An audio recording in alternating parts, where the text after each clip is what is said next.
is going to be a tough draw at this hour. But this day. we're gonna have a good conversation, I But think. I think we're I'm gonna learning have, I something know new. we're gonna have a wonderful I'm excited, conversation. I forgot my name tag. I'm Dana Bauman at the EDC School of Washington, DC. I'm a late baby boomer, early Gen Xer. What does that mean? Well, what's the dividing line? Well, it depends which survey you look at. I always thought of myself as a baby boomer because I was born in 1960 and that falls toward the end of things. But in terms of defining cornerstones and key historical events, I was really too young to, for the Vietnam War, for Watergate, which are considered defining events for that. And I'm more of a Gen Xer in terms of the 1970s recession and the women's movement and things like that. So I just brought that out to say I have been doing a lot of thinking about this, just been doing the research. Every day is a new article on the millennials, new Facebook posting this morning. Let me introduce our speakers, beginning right, Jessica Hayward. Hi, I'm Jessica Hayward. I'm with the University of Georgia School of Law. I run their Washington program. I'm firmly a Gen Xer. I actually, I sort of, when we talk about the values that are connected with Gen Xers, I relate to those pretty strongly.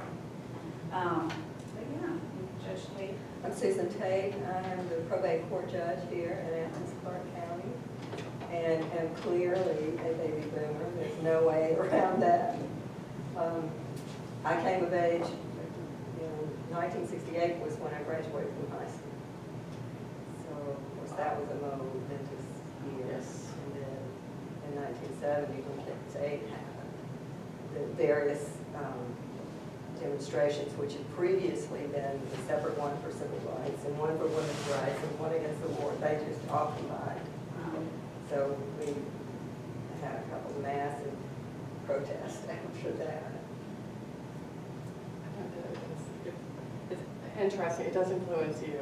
It does. Yeah, those of us who've been on the Yeah. sidelines before, all of a sudden everybody jumped in. Right. Yeah. Yeah. So good to see you.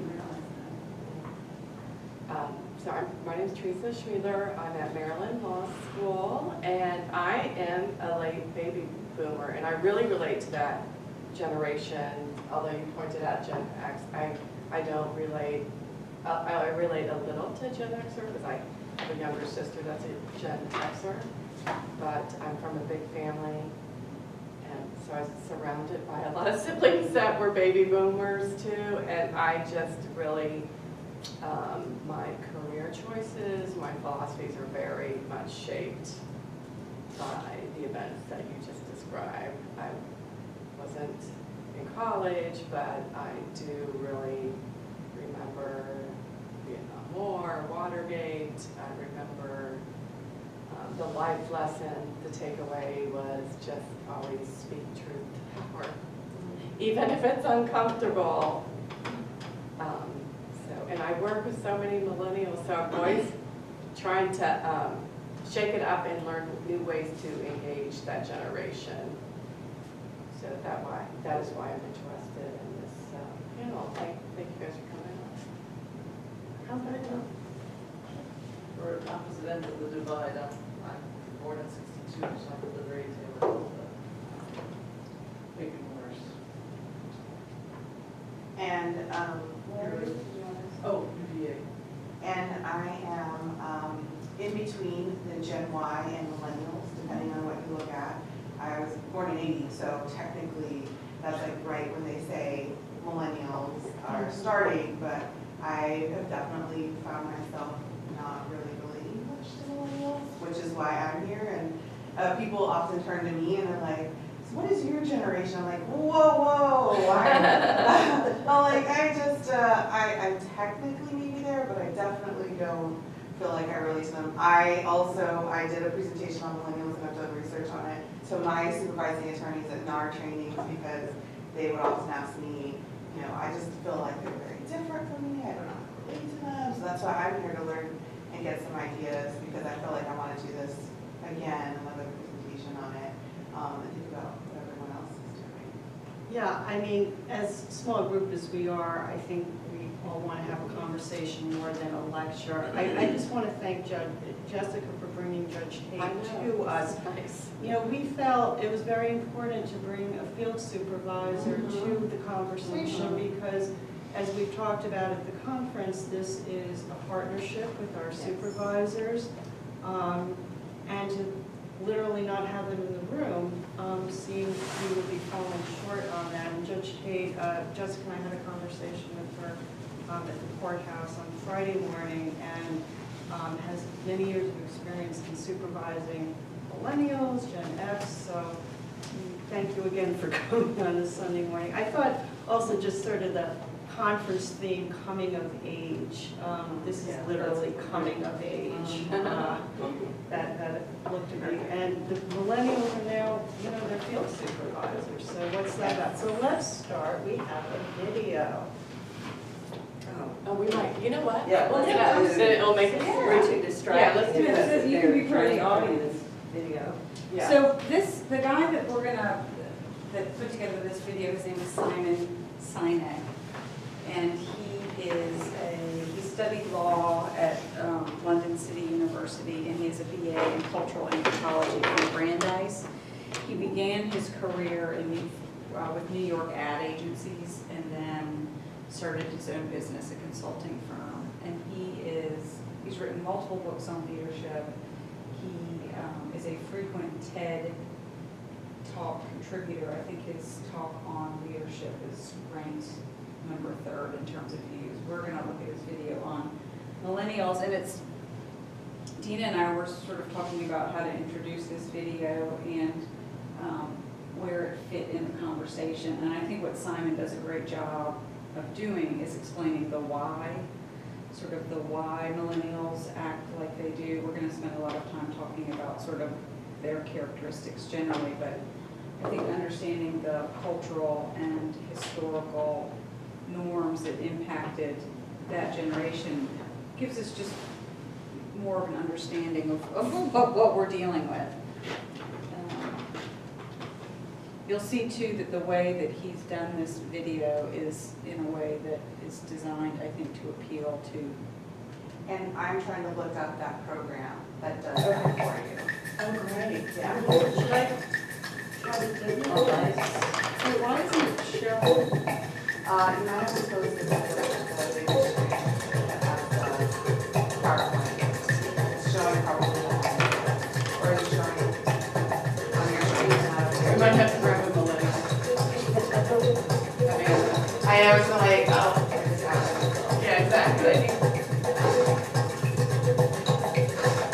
Is it showing on your screen? Yep. Oh, okay, yeah. You reached my technology. Huh. Oh,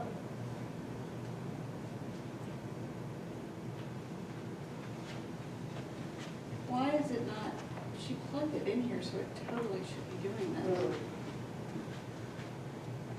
So, you know, you could put the laptop on the desk, it'll be smaller, but No.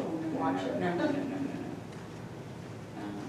It worked before, because you Yeah, said it did. yeah, we were watching it. Totally worked before. Huh. Hold on, guys, just bear with me, bear with me. Yep, we're good. Is it, oh, see, I think it is behind here. Mhm. Can you escape from PowerPoint and close that program? Yeah, let's see. Of course, I told her to leave because we didn't need her. My IT people, IT and my media people are my best friends. Mhm. I have them stay around for, Me too. I'm like, please We'll stay. just watch it this way. That works, Yeah. that works. Here we go. population. Sorry. I tried to. Is this the program that does this? It's similar, but it's not like. As I'll show you. sophisticated. What's the millennial question? Apparently, millennials as a generation, which is a group of people who were born approximately 1984 and after, He talks very quickly. are tough to manage.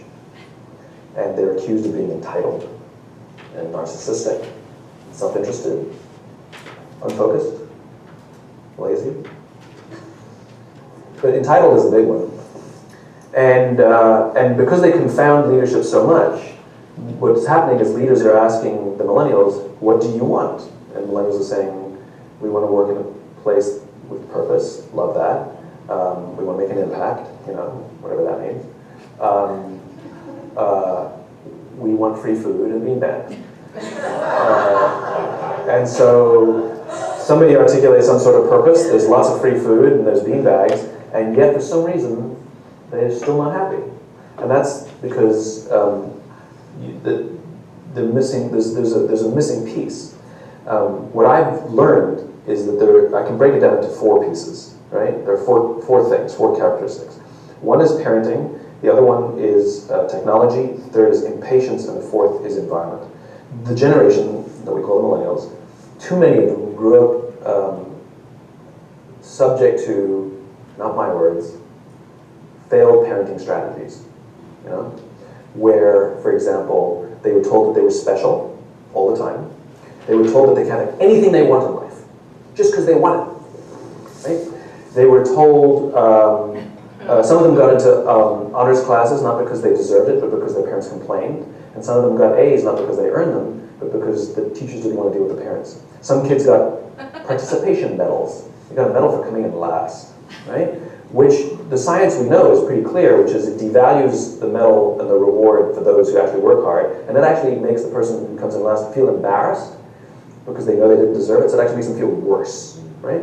So you take this group of people, and they graduate school, and they get a job, and they're thrust into the real world, and in an instant, they find out they're not special, their moms can't get them a promotion, that you get nothing for coming in last, and by the way, you can't just have it because you want it, right? And in an instant, their entire self-image is shattered. And so you have an entire generation that's growing up with lower self-esteem than previous generations. The other problem, to compound it, is we're growing up in a Facebook, Instagram world. In other words, we're good at putting filters on things. We're good at showing people that life is amazing even though I'm depressed, right? And so everybody sounds tough, and everybody sounds like they got it all figured out. And the reality is there's very little toughness, and most people don't have it figured out. And so when the more senior people say, well, what should we do? They sound like, this is what you gotta do. And they have no clue. So you have an entire generation growing up with lower self-esteem than previous generations, right? Through no fault of their own. Through no fault of their own, right? They were dealt a bad hand, right? Now let's add in technology. We know that engagement with social media and our cell phones releases a chemical called dopamine. That's why when you get a text, it feels good. Right? So, we've all had it. You're feeling a little bit down or feeling a little lonely. And so you send out 10 texts to 10 friends, hi, hi, hi, hi, hi. Because it feels good when you get a response, right? Right? It's why we count the likes. It's why we go back 10 times to see if my Instagram is going slower. Did I do something wrong? Do they not like me anymore, right? The trauma for young kids to be unfriended, right? Because we know when you get it, you get a hit of dopamine, which feels good. It's why we like it, it's why we keep going back to it. Dopamine is the exact same chemical that makes us feel good when we smoke, when we drink, and when we gamble. In other words, it's highly, highly addictive, right? We have age restrictions on smoking, gambling, and alcohol. And we have no age restrictions on social media and cell phones, which is the equivalent of opening up the liquor cabinet and saying to our teenagers, hey, by the way, this adolescence thing, if it gets you down.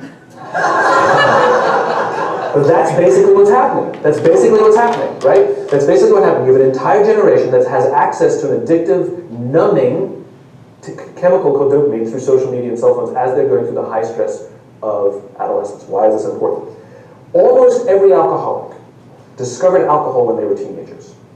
When we're very, very young, the only approval we need is the approval of our parents. And as we go through adolescence, we make this transition where we now need the approval of our peers. Very frustrating for our parents, very important for us. It allows us to acculturate outside of our immediate families into the broader tribe, right? It's a highly, highly stressful and anxious period of our lives, and we're supposed to learn to rely on our friends. Some people, quite by accident, discover alcohol and the numbing effects of dopamine to help them cope with the stresses and anxieties of adolescence. Unfortunately, that becomes hardwired in their brains, and for the rest of their lives, when they suffer significant stress, they will not turn to a person, they will turn to the bottle. Social stress, financial stress, career stress, that's pretty much the primary reasons why an alcoholic drinks, right? What's happening is because we're allowing unfettered access to these dopamine-producing devices and media, basically it's becoming hardwired, and what we're seeing is as they grow older, too many kids don't know how to form deep, meaningful relationships. Their words, not mine. They will admit that many of their friendships are superficial. They will admit that their friends, that they don't count on their friends, they don't rely on their friends, they have fun with their friends, but they also know that their friends will cancel on them if something better comes along. Deep, meaningful relationships are not there because they never practice the skill set, and worse, they don't have the coping mechanisms to deal with stress. So when significant stress starts to show up in their lives, they're not turning to a person, they're turning to a device, they're turning to social media, they're turning to these things which offer temporary relief. We know, the science is clear, we know that people who spend more time on Facebook suffer higher rates of depression than people who spend less time on Facebook, right? These things balance. Alcohol is not bad, too much alcohol is bad. Gambling is fun, too much gambling is dangerous, right? There's nothing wrong with social media and cell phones. It's the imbalance, right? If you're sitting at dinner with your friends and you're texting somebody who's not there, that's a problem. That's an addiction. If you're sitting in a meeting with people you're supposed to be listening to and speaking, and you put your phone on the table, face up or face down, I don't care, that sends a subconscious message to the room that you're just not that important to me right now, right? That's what happens. And the fact that you cannot put it away is because you are addicted. Right? If you wake up and you check your phone before you say good morning to your girlfriend, boyfriend, or spouse, you have an addiction. And like all addiction, in time it'll destroy relationships, it'll cost time, and it'll cost money, and it'll make your life worse. Right? So you have a generation growing up with lower self-esteem that doesn't have the coping mechanisms to deal with stress. Right? Now you add in the sense of impatience. Right? They've grown up in a world of instant gratification. You want to buy something, you go on Amazon, it arrives the next day. You want to watch a movie? Log on and watch a movie. You don't check movie times. You want to watch a TV show? Binge. You don't even have to wait week to week to week. Right? I know people who skip seasons just so they can binge at the end of the season. Right? Instant gratification. You want to go on a date? You don't even have to learn how to be like, hey. You don't even have to learn and practice that skill. You don't have to be the uncomfortable one who says yes when you mean no, and says no when you mean no, and yes when you don't have to swipe right. Bang, I'm a stud. Right? You don't have to learn the social coping mechanisms. Right? Everything you want, you can have instantaneously. Everything you want, instant gratification. Except job satisfaction and strength of relationships, there ain't no after that. They are slow, meandering, uncomfortable, messy processes. And so I keep meeting these wonderful, fantastic, idealistic, hardworking, smart kids that just graduated school. They're in their entry-level job. I sit down with them and I go, how's it going? They go, I think I'm going to quit. I'm like, why? They're like, I'm not making an impact. I'm like, you've been here 8 months. You know? It's as if they're standing at the foot of a mountain and they have this abstract concept called impact they want to have in the world, which is the summit. What they don't see is the mountain. I don't care if you go up the mountain quickly or slowly, but there's still a mountain. And so what this young generation needs to learn is patience. That some things that really, really matter, like love, or job fulfillment, joy, love of life, self-confidence, a skill set, any of these things, all of these things take time. Sometimes you can expedite pieces of it, but the overall journey is arduous and long and difficult. And if you don't ask for help and learn that skill set, you will fall off the mountain. Or you will, the worst case scenario, and we're already seeing it, the worst case scenario is we're seeing an increase in suicide rates, we're seeing an increase in this generation, we're seeing an increase in accidental deaths due to drug overdoses, we're seeing more and more kids drop out of school or take leaves of absence due to depression. Unheard of. This is really bad. The best case scenario, those are all bad cases, right? The best case scenario is you'll have an entire population growing up and going through life and just never really finding joy. They'll never really find deep fulfillment in work or in life. They'll just waft through life and it'll do just, it's fine. How's your job? It's fine. The same as yesterday. How's your relationship? It's fine. Like that's the best case scenario. Which leads me to the fourth point, which is environment. Which is we're taking this amazing group of young, fantastic kids who were just dealt a bad hand. It's no fault of their own. And we put them in corporate environments that care more about the numbers than they do about the kids. They care more about the short-term gains than the long-term life of this young human being. We care more about the year than the lifetime, right? And so we are putting them in corporate environments that aren't helping them build their confidence, that aren't helping them learn the skills of cooperation, that aren't helping them overcome the challenges of the digital world and finding more balance, that isn't helping them overcome the need to have instant gratification and teach them the joys and impact and the fulfillment you get from working hard on something for a long time that cannot be done in a month or even in a year. And so we're thrusting them in corporate environments, and the worst part about it is they think it's them. They blame themselves. They think it's them who can't deal. And so it makes it all worse. It's not, I'm here to tell them, it's not them. It's the corporations, it's the corporate environments, it's the total lack of good leadership in our world today that is making them feel the way they do. They were dealt a bad hand, and I hate to say it, but it's the company's responsibility. Sucks to be you, like we have no choice, right? This is what we got, and I wish that society and their parents did a better job. They didn't. So we're getting them in our companies, and we now have to pick up the slack. We have to work extra hard to figure out the ways that we build their confidence. We have to work extra hard to find ways to teach them the social skills that they're missing out on. That's called Video Scribe, by the way. That's why I was on my phone. That's awesome. I love it. It's called a video scribe. Video Scribe. So I think, it's there's when we talk about, and Dina will talk about sort of the more generalized characteristics that we associate with millennials, as will Teresa. And some of those characteristics confound us and irritate us. It's 9 o'clock. But if you look at this video, I really do feel like this generation is, the deck is stacked against them in many ways. And I think this provides really great understanding of the context. We talked about parents, technology, and patience in the environment. But there's also, I think a hopeful piece to this, that we have them now in our externship classes, and that we can sort of arm them with the skills and the understanding they need to be successful. So thanks so much. Tina, you want to? That's great. Thank you, Jessica. Yeah, that was wonderful. And I think that's right. I mean, they're not just our students, they're also now supervisors. They're out in the field. And how's that working out? So, Teresa, don't get comfortable. Oh, I'm just sitting here, so I'm not. Oh, okay. I'm trying to be a millennial, but I'm really lecture here. Thanks.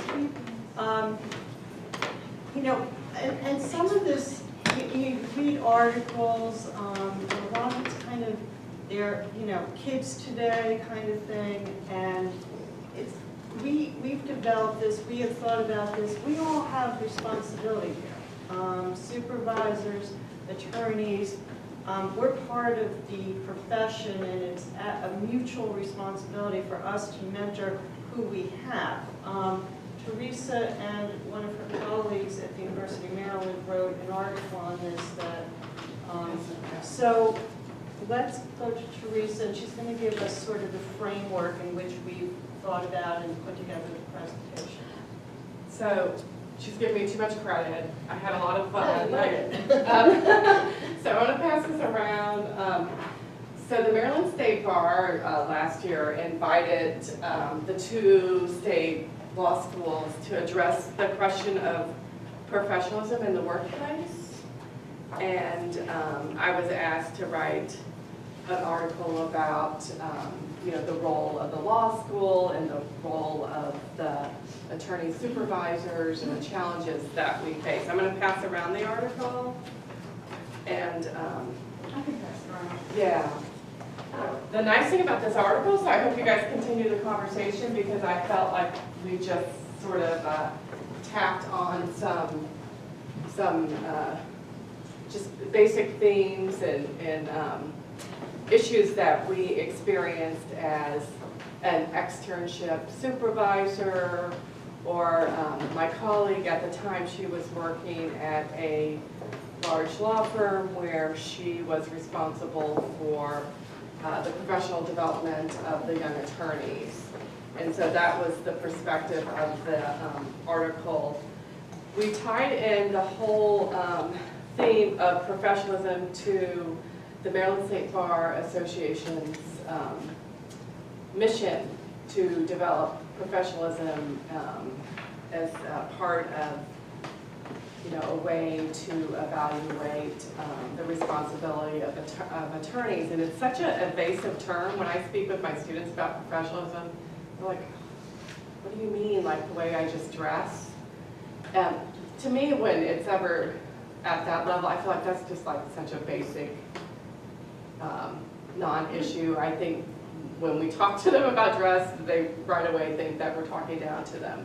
No, it's just the interactions that they have in the workplace, the interactions that we've seen, some good, but some just really some big missteps on the part of the younger generation.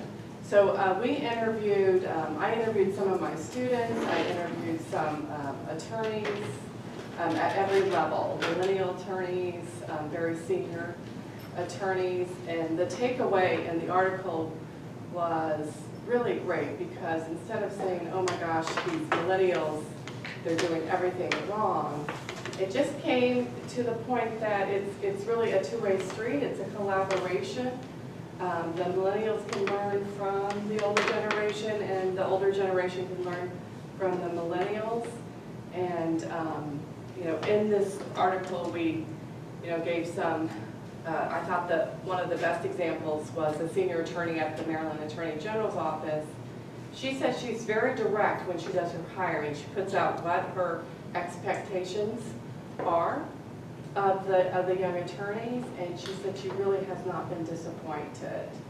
So my takeaway when I'm counseling my students in my externship program and other roles at the law school, I use a much more direct style of conversation than I have in the past. Just because, as the video, we kind of tapped into this. It's not their fault. However, they are adults now, so we can't keep on saying it's not my fault. But the culture they grew up in is a different culture than myself. You weren't always told like you're great. I was never told I was like bad or incompetent. But you sort of got that life lesson early on that you have to work hard and look at the long view. I think with the technology, that instant gratification and the visuals that are out there that everyone has this instant successful life really does do a number on the young generation, so that impatience is something that we really have to work with. So instead of just softening the conversation, I'm not harsh with them, but I'm very direct in my word choice with them. And the attorney at the Maryland Attorney General's office, she said she starts when she interviews, and she can just kind of lay out what her expectations are for the young attorneys. And she said with that type of conversation, she's really kind of set up a sense with the young attorneys that they can come to her, they can ask questions, they can get direction, they can rely on her for mentorship. So, that was the purpose of that article. I just, we talked, I don't know if you want me to talk about the different generations, or I'll open it up, because we all are, I struggle with this all the time, and I thought I had it down last year. I thought I had this challenge down, and this semester, I have a couple students, I just cannot, it's really quite a challenge. And I have young people in my life this generation, so I thought just having that own personal life experience, I get it, I get this generation. So I don't know if any of you want to share some of your stories, some of your challenges.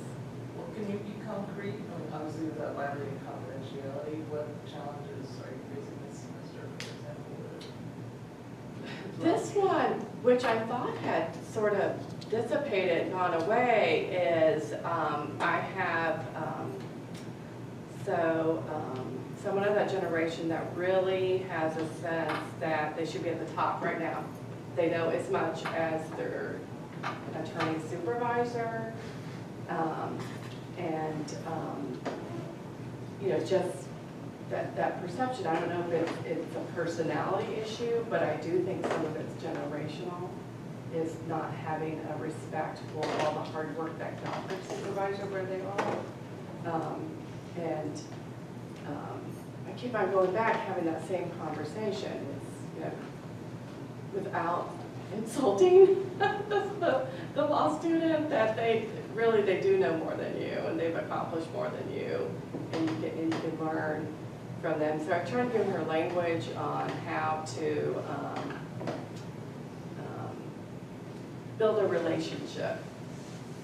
I feel like they're lacking that, building that relationship, forming that relationship, that it's not one or the other. You're not at the top and the bottom. It's really sort of a collaborative community in the workplace. With her, it's sort of like all or nothing. If I'm there after 2 months, I should know exactly if this is the right fit, if this person's the right supervisor. So I can't really describe it. It just keeps on going back to that same conversation where I feel like unless the person is a very difficult personality, which the supervisor is not, and she's not perfect, but not the best, that we should be moving on from that conversation. So that's one. Also, I have real issues this year with students thinking their supervisor should be mind readers. So they want a lot more, the younger generation wants a lot more scheduled meetings with their supervisor, and sometimes the nature of the work, particularly in the public service and government, they don't have that luxury of time. Of course, I do feel like the supervisor should invest and make some time for that face-to-face, that's scheduled. So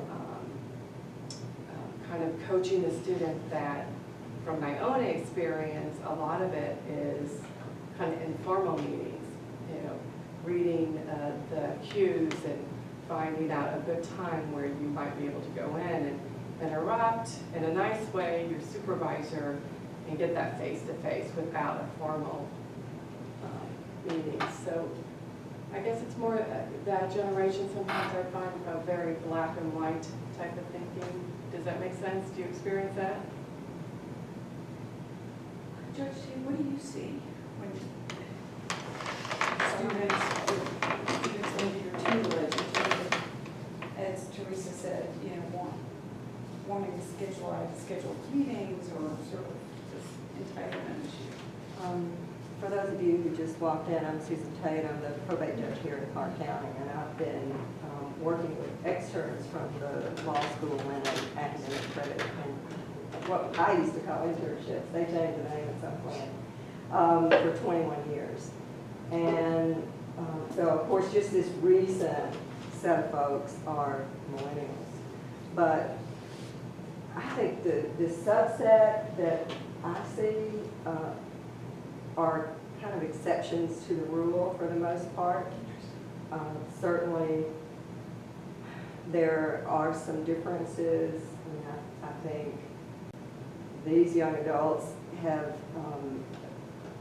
had a lot of experience using collaborative approaches and tend to really be comfortable with that and sort of expect that a lot.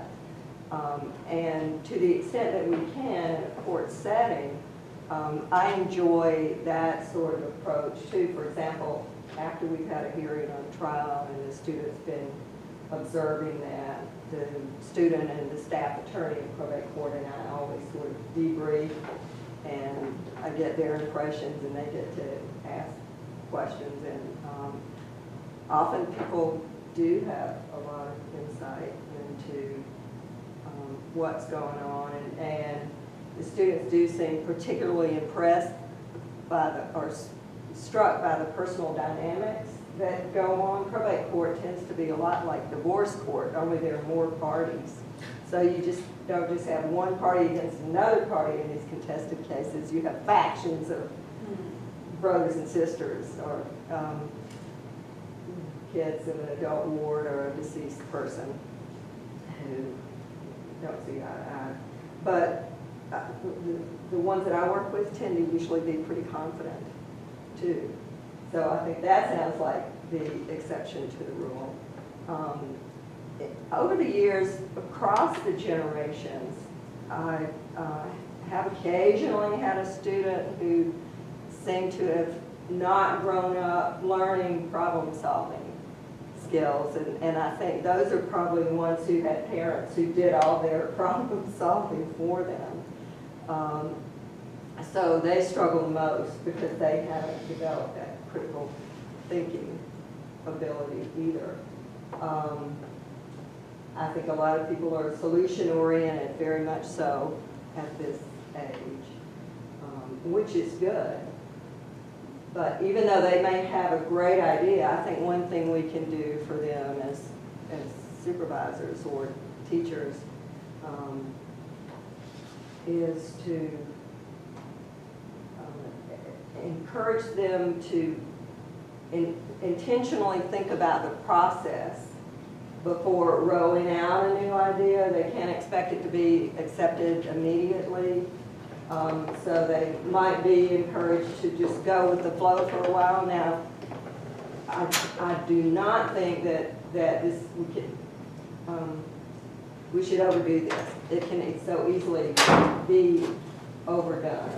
For example, African Americans for many years in this country were told by community leaders and elected officials, no, this is not the time, people aren't ready for this, for desegregation, or whatever it might have been, whatever the issue was. Or Barack Obama was told, it's not your time. But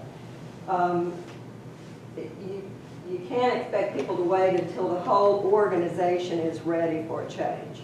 But what I do mean, for example, is by waiting for a good opportunity to bring this up, for example, is like my mother and her sisters used to take care of my grandmother once my grandmother started having dementia. And my aunt would argue with my grandmother, you need a bath. No, I don't. Yes, you do. I just had a bath. No, you haven't had a bath in 3 days. And it would go back and forth like this. My mother would wait until my grandmother got up and was wandering around saying, now, what was it I was about to do? And my mother would say, you were going to go have a bath. So that sort of thing. Or also, in addition to having your plan about how you're going to implement this idea step by step, I think it's good to have an idea about how to roll it out, how to present the idea. So if a good moment doesn't present itself, you may have to create that moment eventually. But that intentionality improves the chances of success. And that's something I think that is helpful for this generation to learn. You talked about writing too. Right. Writing analysis. The things that I most value in writing ability and skills are clarity, organization, and analysis. And some students come in and they are just top-notch from the beginning on those things. And others really have to work at that or have to be refocused because they'll go off on a tangent. So I always like to encourage students to ask questions. And especially if once they start an assignment and they're working with it, if they're not sure they're on the right track, come in and make sure they're focused. But I think that just comes with experience for a lot of people. Back when I was saying, I think the folks I work with are a subset of the population that are very different. To get into law school now, you know, people have to do so much more than what I had to do. I mean, we took a test, and if we had a good grade on that and good grades in school, we were more easily able to get into law school, whereas now you have to have all these volunteer activities, study abroad, and it's, I mean, not necessarily that, but just outstanding stuff. And also, I did want to just mention that I know a lot of people who have either not had TVs in their homes when their kids were growing up, not just my age, but I know people, Generation Xers, who have kids who don't have TVs, or who severely limit TV time and cell phone time or iPad time, whatever the device may be, and who do engage in sort of team building activities as a family and encourage their kids to work through problems themselves. So, I mean, you can definitely tell when someone's grown up in that kind of environment, they're so much farther along. I think that's such a good perspective. I mean, it's such a,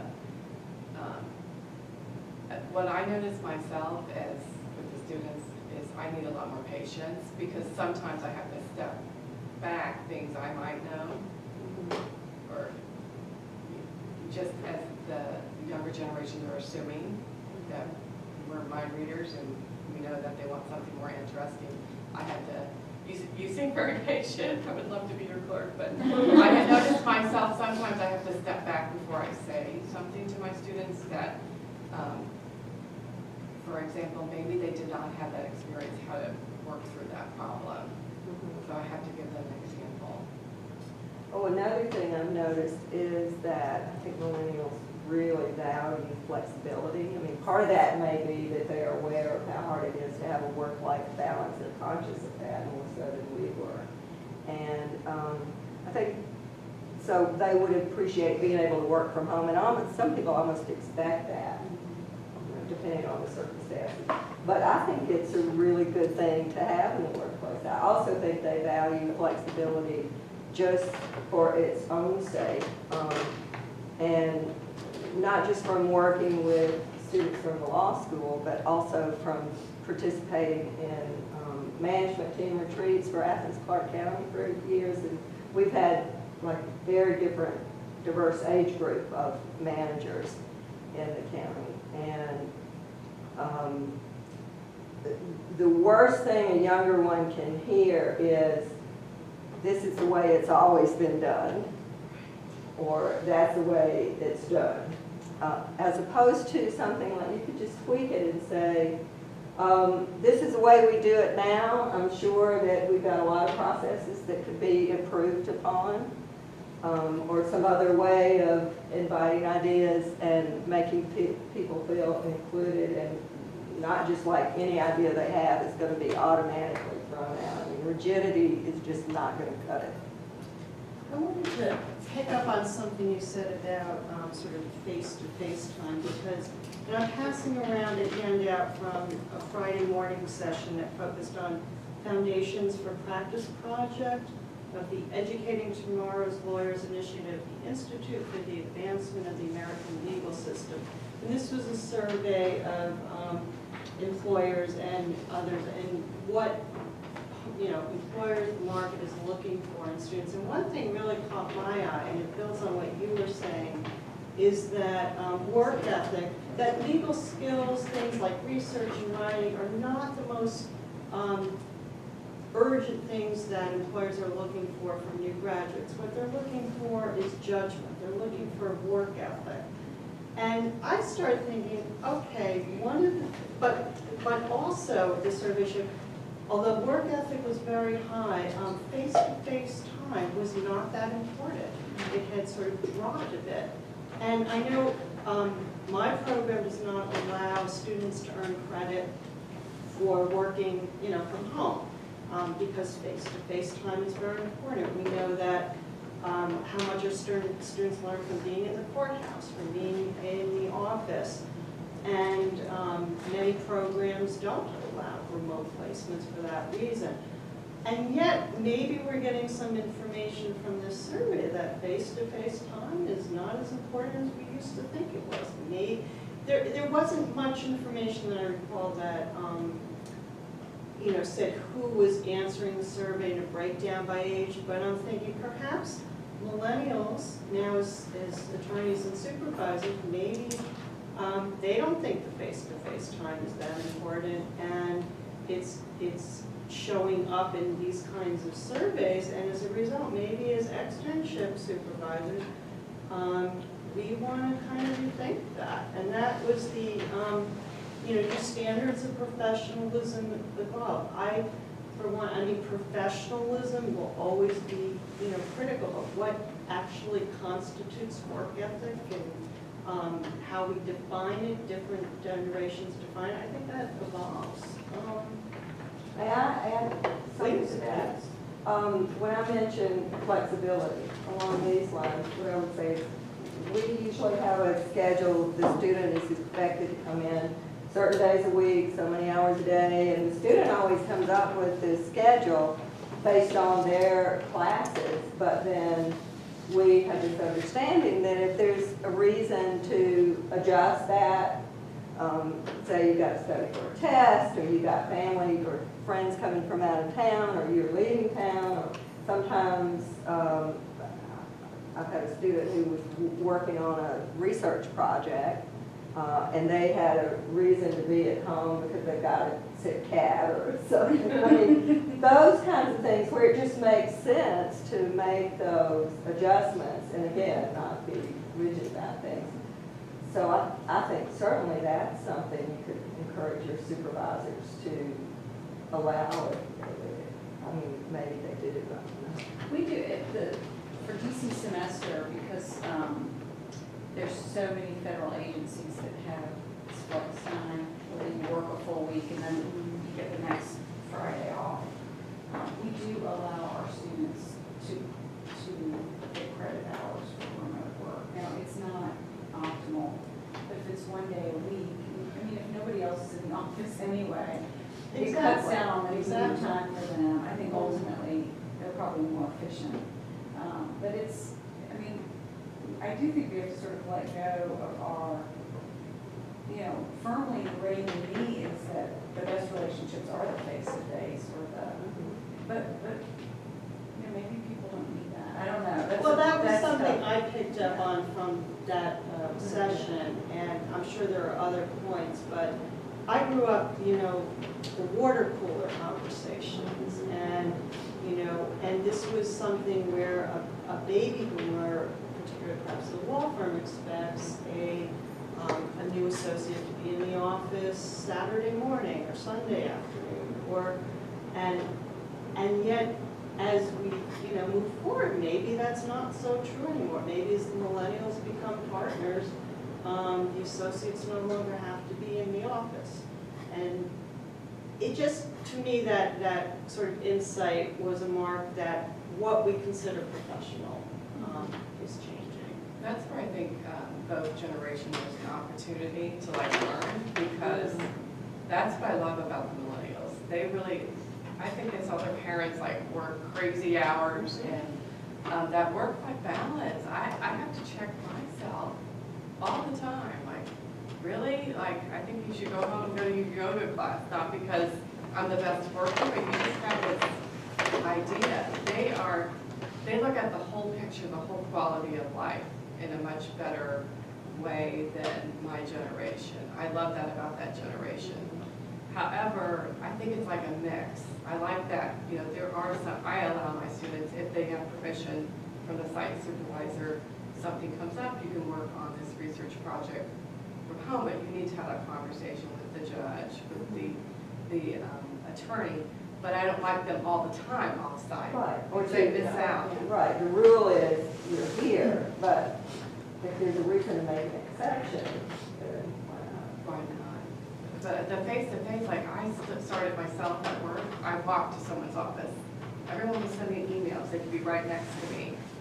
So this is the way I speak and exercise, and then I can have that question answered quickly, and you can read their facial expressions, and then you kind of build a better work relationship, that's where the younger generation, I try to mentor and teach them that with technology, you're losing out on that. You can't read the cues. And I want to be accessible when people have questions, because I do think it's really important for students to ask questions when they have them. So on a rare occasion, I may ask not to be interrupted unless it's important. But most of the time, the clerks and the law clerk, the staff attorney, they kind of wander in when they ask a question. That's great. That's why. That's great. That's why I love sending students to the courthouse, because we know how much is going on. So we did a quick, this is probably all familiar to everybody, we just wanted to go through it, sort of the cohorts that are in the workplace today, with the caveat, you know, and there's so much information out there, we probably fill this room literally with the research on generational cohorts, millennials. Everyone's different. There was a piece in the New York Times, an op-ed piece earlier this week, I think, that you know, we should not be focusing on generations. We should be focusing on individuals. So many issues regarding class and gender and ethnicity that get kind of pushed away and ignored when you're talking about these big generational issues, and they're very important. And yet, you know, this is sort of what we have distilled from the literature, you know, what the boomers are about, and I think the point that, you know, I thought was particularly interesting is the issue about feedback, because feedback has become so important to externship pedagogy. There are sessions about it, and we encourage students, you know, we have whole, you know, chapters in literature on how to get feedback, how to clarify your assignments. And yet we're working still perhaps with a generation like, I didn't need all that feedback. And I think the judge talked about this, you know, we talked about this in our conversation. You got out the statute and you worked through it yourself. And so that's a point where, you know, there, you can expect to have different expectations about it. Did we miss anything here about boomers? Anyone wants to add? No, but I will say that feedback part, I think, is a strength when you're pairing up with boomers and the millennials, is that if you can sort of teach the boomers or encourage them to that whole self-assessment you put on the student. So asking them, well, how do you think you did? And then encouraging that, because, you know, that's a process, that's a strength for boomers. You know, that's what they did. That's how they figure things out. And if millennials don't have that strength and don't have that, I've had a lot of supervisors, without me having to prompt them, have the students fill out the midterm evaluation first, come into their office, and then say, tell me what you thought you did for the first half of the semester, and then I'll tell you whether I agree and why or why not. And I hadn't even thought about that, even though I make them do that, my students myself. I make them self-assess. I feel like that's one way that's a nice pairing, because it teaches those self-assessment processes and the process of that thing that we like our students to go through. And that low self-esteem, I think, is a big part of that collaboration, that they want to work collaboratively because they constantly need to hear that they're doing okay. Right. Some of the discussions that come into being when somebody who starts out with a simple question are the best parts of working together. Sorry I was late, this may have already come up. I really push my millennials to focus on baby boomers, right? That it's very much, so I'll say, well, I'm old, and there are a lot of lawyers even older than me. So I find these things troubling, right? So you gotta help them get to where you want. You gotta know that even if what you're doing is normal, it might not feel normal. Even if having your laptop open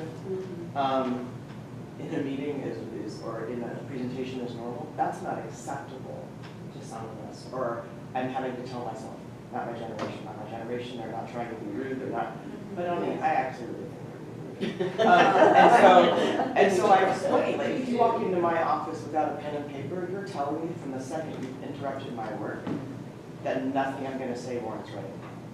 So if I think that, and I'm pretty laid back, well, Suzanne's pretty laid back, imagine what someone even older than me, or even more rigid than me is thinking. You know, I mean, the piece, I haven't read the piece, but even the notion that, you know, these categories are too broad, if you think about who we were culturally during this period, this was a white male, wealthier profession. So we were all norming towards these standards, even if they weren't who we were intrinsically. So I was socialized to, I remember asking as a summer associate, when I saw someone wearing a trouser suit, I said, is that acceptable, really, to wear trousers to work? Because even coming from DC, which I know other people is the South, but people from down here it's the North, I mean, I'd never left my house, even on the hottest of days, without a suit and a slip and hose, right?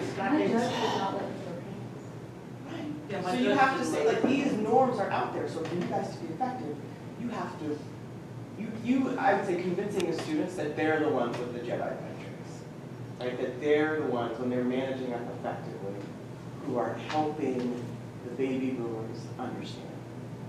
Because I think contorting to them completely.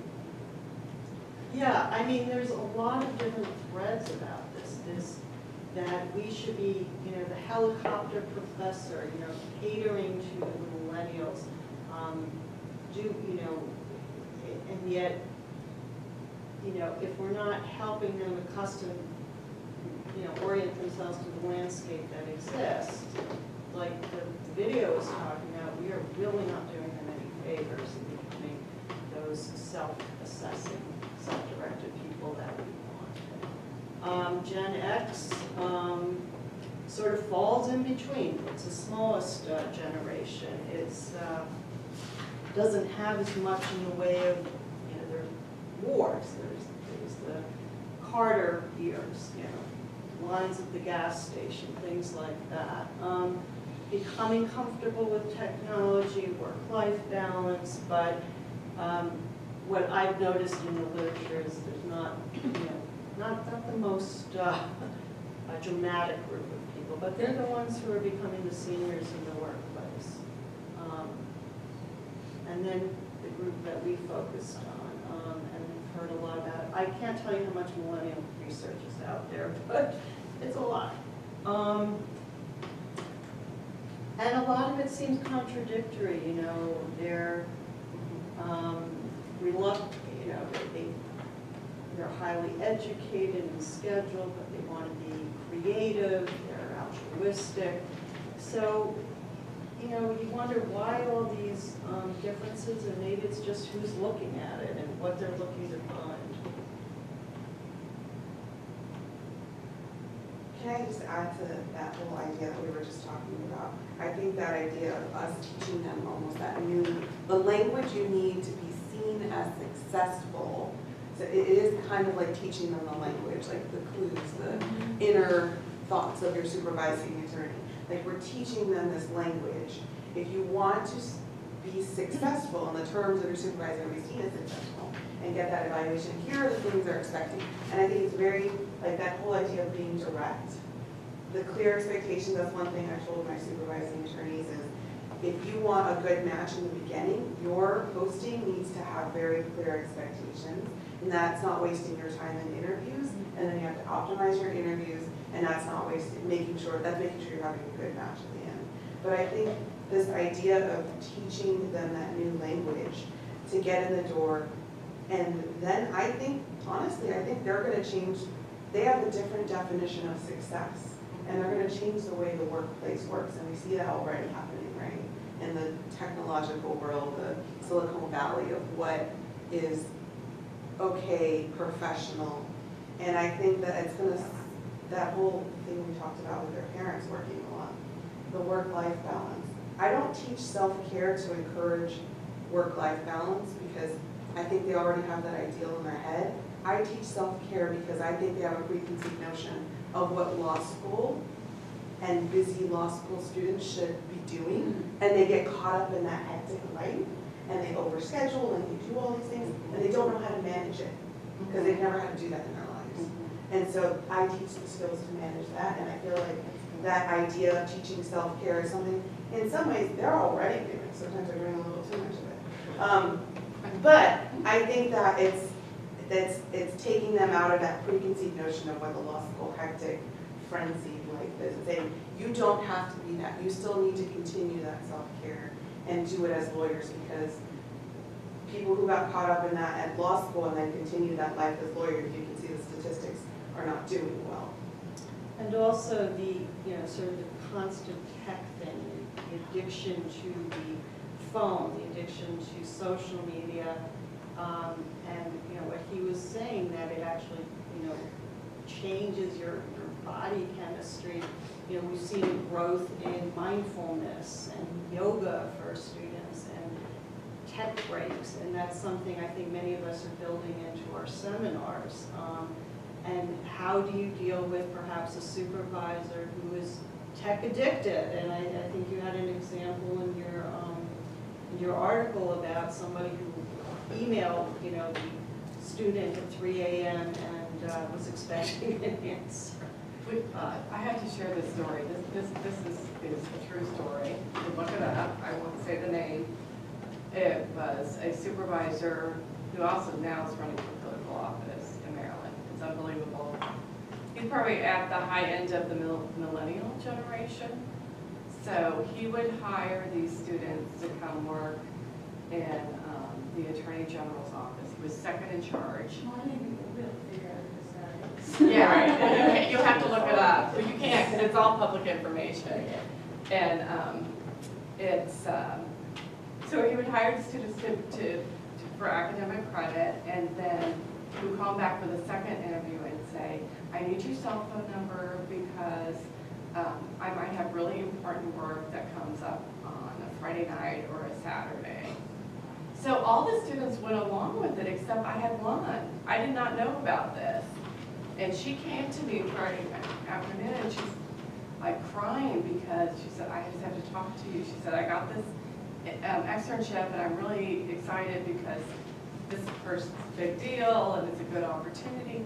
But what do you think about this? And then, I'm thinking, for one, an experienced attorney would be relying on an inexperienced extern to handle an emergency? Really? I mean, you would not, ever. And so it crossed boundaries, so we ended up removing her from the externship, and he called, and I addressed it with him. And, well, tried to make, the new generation, that's how they communicate. I said, it doesn't matter what generation, there's just like some codes of contact, and you crossed it. And also, I mean, this would be, you needed that phone number for this weekend. She hasn't even been there a week. So what could she even offer you? She hasn't been trained. So anyway, that was just amazing to me, and it was sort of, I talked to my students about that a lot. I said, I mean, technology is great, but I see it as a tool. But professionally too, you have to kind of set up some codes of contact. I don't have anyone text me unless it's someone in my personal life, my mother, my 18-year-old daughter, or one of my sisters, unless like the nature of the work and you're at a certain level, is that appropriate? Do you ever have that come up, like where it kind of crosses the boundaries and the excuse used was like, oh, it's a new generation? Because that's what he's trying to tell me. Oh, it's just kind of the new way of the generation. That's how they communicate. I don't think I've had anything similar to the situation you're describing. The only boundary crossing I can remember is that one time I sent a student home because of the way she was dressed. She had a really low tank top and was very well endowed. And I said, I'm sorry, but this is a professional setting. I mean, I let students wear jeans. Sometimes I told them if you could dress a little nicer for court. But anyway. Was that a newsflash that what she was wearing was maybe Was it not what? professional? Was it Oh, new news to her? Surprise? I guess so. I don't know, but She was so sad there. It's amazing though, you would think like you wouldn't have to tell someone. Right, right, I mean, I addressed it with her as gently as I could. I'm sure you were very good. I love this idea, by the way, of teaching students how to sort of be Jedi masters, to bring I know, their I wrote that bosses too. along if their bosses are some of these rigid dinosaurs who are stuck with some norms that don't make sense. I like it. Yeah, so I thought that one is not, sometimes both generations, they use like technology as, you know, a panacea for everything or a crutch. And there's just some general rules of professionalism regardless of technology that exist.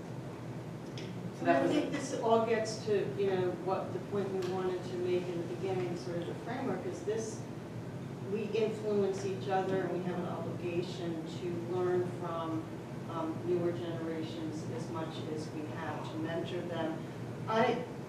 This slide and the next few others were from a nutshell book called Excellence in the Workplace by Paula Nalon and Kate Kavanaugh. The last slide has the information. It came out about 10 years ago. I was saying, you can tell this says Blackberries and pagers. which people Yeah, don't you know, I couldn't figure out how to, you know, I had to take my tech person took a picture of the pages, put it, so it's not very pretty, but what I thought was particularly useful for this, it goes through a lot of the information learning from practice and others. And what I really like about the book is it includes journal entries from the students, and I think, but I think what I really liked about these pages and sort of the Tower of Babel concept is how do we all, yeah, I mean, Blackberries, now we're beyond that, but how do we, you know, change our own habits to communicate with each other? You know, if somebody really likes the telephone and you hate it, but you're the student or the junior associate, well, learn how to use the phone. And I think, you know, sort of what he was saying about the impatience and wanting to get to the top without climbing the mountain, it's good for the students to, you know, see these different, who expects what and how. So these were, again, just feedback, and, you know, millennials will be appreciative of your guidance and feedback, seek them out. That's a way, you know, people love talking about themselves and their career paths. I think, you know, when we pose it to them, provide your wisdom and guidance rather than give them feedback, it sort of speaks the language they learned. the ones that feedback seems more like criticism. Right, I mean, we're all talking different language, you know, different languages, and if we're not fluent in each other's language, then we're gonna have problems there, and externships can help you become fluent. You know, the learning from practice chapter on the assignments and feedback, I've had 3 semesters and the students love this exercise in which they show the feedback from 2 very different supervisors. We do that. Oh my gosh, the conversation is so robust about whether or not they want the great job. Right. Or a couple things, response, or the don't do this, do this, don't do this, don't do this. And to get them from the beginning of the class to seeing the value in both those, but also to really look at themselves and what they're looking for Yeah. from feedback. Right. It's awesome. And I can't recommend it enough. I would love to know more Yes. about what kind of feedback students want. Well, you know, at first they say, that's so harsh. But the ones who I think are a little bit more ahead say, this person has laid out Yeah. all this information of exactly where I got it wrong and where to look, and I'm not taking any of it personally. And I got so much information, it's like 2 typed pages of mistakes from this. And then I've had comments like, if this person took the time to write up this detailed level of feedback, how could I not want that? They see it as like their formula for success. Like they said, I would like take that up on my bulletin board and know exactly what this person is looking for. Yeah, I mean, it would be interesting to take, this is a textbook, Learning from Practice, that externship directors use, and this is the most recent edition. Alex, like one of the writers. Right, right? And I think it'd be interesting to hear what supervisors have to say about that exercise. Well, they're overwhelmed. Yeah, I mean, Sure. I I've showed it to I them did this before, they're like, exercise in a workshop like, before, yeah. I mean, Because it's too much.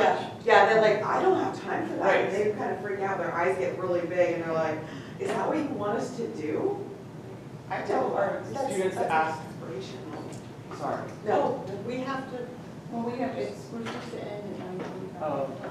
Okay, just quickly on that, but I asked them to do like the 7th grade note, like, do you let Jessica check yes or no?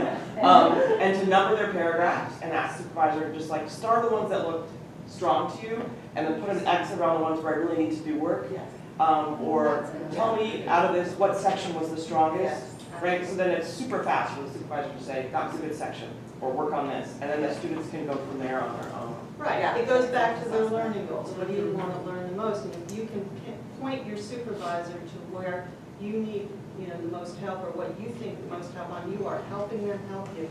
These were just, we have to wrap up, but using the tutorial, using your memorandums of agreement, your evaluations, your classes, to focus on any intergenerational issues can be very useful. Thinking about different generations as different cultures, we can tap into some of the culture competency issues that we know about as clinicians. The ABA Standard 302, one interpretation talks about teaching cultural competency. So we can weave in these generational issues into that. I forgot, I was packing up this morning, I'm afraid I packed the PowerPoint copies I had. If you want to take a picture of this, go ahead, or I can send it to you. There's so much out there, but Excellence in the Workplace, I think is a really great book. There was an article, I think the Seattle University article was about 10 years ago, very interesting. Thank you for coming. Thank you, on guys. Sunday